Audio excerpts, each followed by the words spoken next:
Welcome back to the channel. 15 degrees, it's actually probably more like 17 degrees now. It's early afternoon. Yes, we've had the floods, but 3 days ago, 3 degrees at midday, freezing rain. It's that early start of spring. It's mid-February and it's just easing back and forth, winter, spring. It's that time of year. But we've seen spiders running across the path.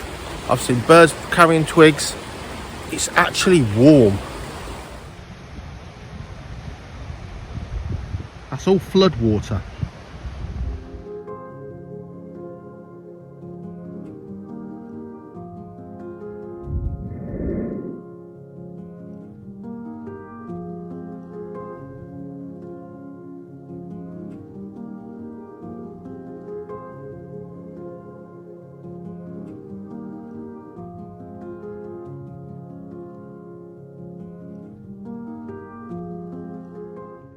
Have a look at this little baby snake. Now it's not a tiny baby, it's growing on. Someone gave me this. It's a corn snake that hatched from an egg without any scales. So in captivity, no problem at all. In the wild, probably won't last quite as long. But not only is it beautiful, not only does it feel quite amazing, for my education, going into schools, once he grows up, it's gonna be a real comparison to really show what a snake feels like. Scaly, not slimy, and just that comparison of this is what one feels like that hasn't got scales. Beautiful creature, just in its own right, but very strange. I won't tell you what it feels like because it's actually quite rude. This is a lovely young bull snake that I bred this year, rather last year now, 2023, and this one's just waiting for me to collect a lovely tree burrow from those guys at the jungle room and drop this guy off. Beautiful creature, proper North American bull snake. Beautiful. These snakes here that are trying to escape are baby European four-line snakes. These things are, I think, some of the most beautiful hatchling snakes on the planet. Silver and black. Bit of red in there and they'd be proper 80s, wouldn't they? Look at that.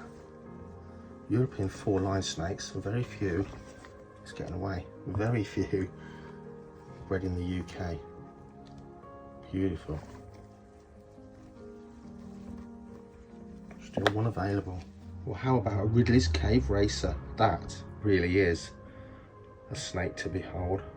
That has got some beautiful glowing colours. Look at that. And yet they spend their lives hidden away inside rainforest caves. Almost a waste. Can you see all that or not? Yeah. That's female, they're the same size really. She's got the best pattern, so. What are you doing? Oi! Oi, pack that in. Fluff! Fluff! Stop that. No. I think they're trying to get in at you. Eh? Come on then. Come on. Right. 1, 2, 3, 4, 5. 5 tails, 5 bottoms, all hot.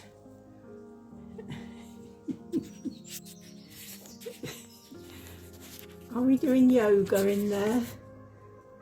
No. Anybody there? Kitty, kitty, kitty. Go away.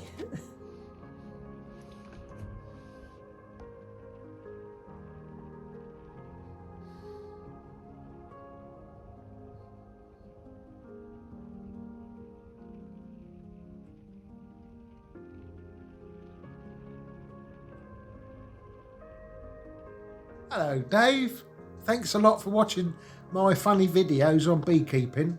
I hope you're enjoying it slightly and congratulations on the new hobby. See you later on.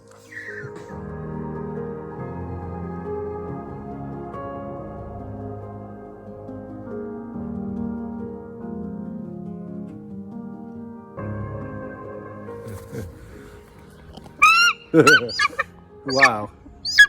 Two of the most iconic eagles in the world. The most well known for sure. The golden eagle and the American bald eagle. I don't know what he's laughing about. But Wurzel here, looking splendid. And Zeus very much wanted to go out hunting today, but that's not happening, not today. In fact, he's not going out now for a few days because I've got way too much to do. But look at this guy.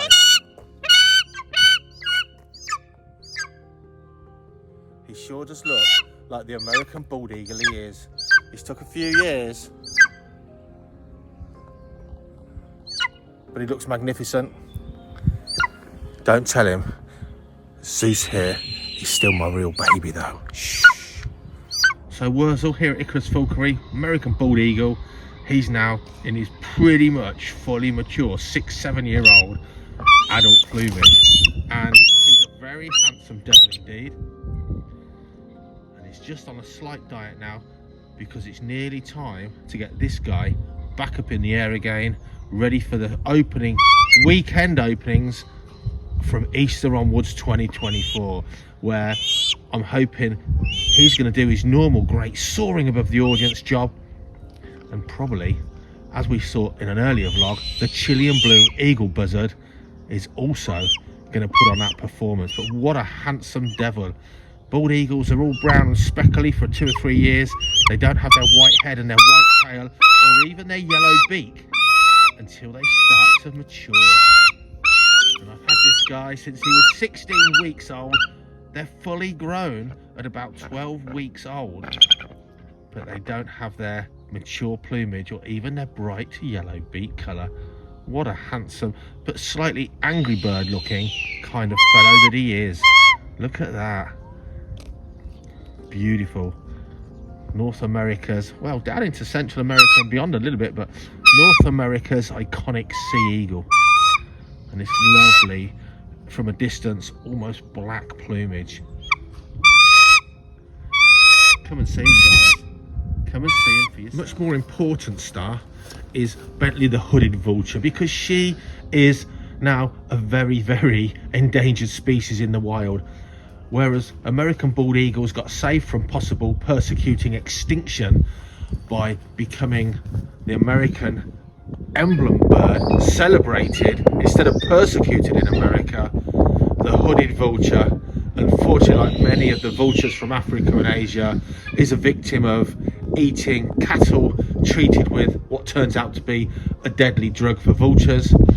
Persecution from poachers who don't want vultures soaring around in a kettle above them, telling all the game wardens where they're cutting off elephant tusk or rhino horn, so the carcasses are laced with poison to kill all the vultures. Power lines, wind turbines. Vultures are suffering from a lot of man-made issues, some direct and some indirect, and yet this is incredibly important species for the ecosystem it lives in. And actually, look at that beautiful face. She's not only really intelligent, she's a lovely creature to work with and see soaring above, high in the sky. These hellebores, you know, fantastic for the bumblebees. They flower, Christmas rose is their common name, and they flower in all different ornamental forms from Christmas onwards, really. Absolutely beautiful, different cultivar varieties, but very important early nectar here for these bumblebee queens about to set up their new colonies for the year. This is more like the wild form, and these beautiful homegrown or man-made, if that's the right word these days, colour forms. Nice in your garden, more importantly, food in there for bumblebees. Make sure your garden has got a rich tapestry of plants and flowers, if you can, that flower all through the year. Don't get big, gaudy, massively man-made stuff.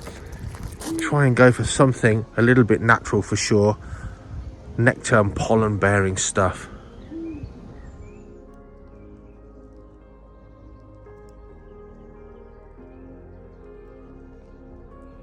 So this week really has been all about the weather. 3 degrees at midday, freezing rain, and then a couple of days later, we've had a couple of days like today, 15 degrees, warm sunshine, bumblebees buzzing around, the flowers are opening.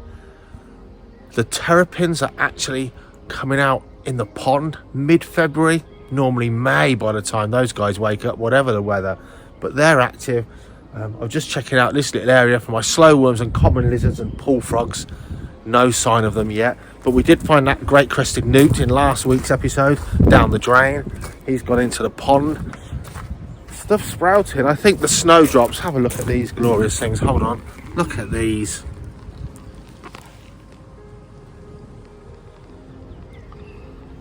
Beautiful, really are.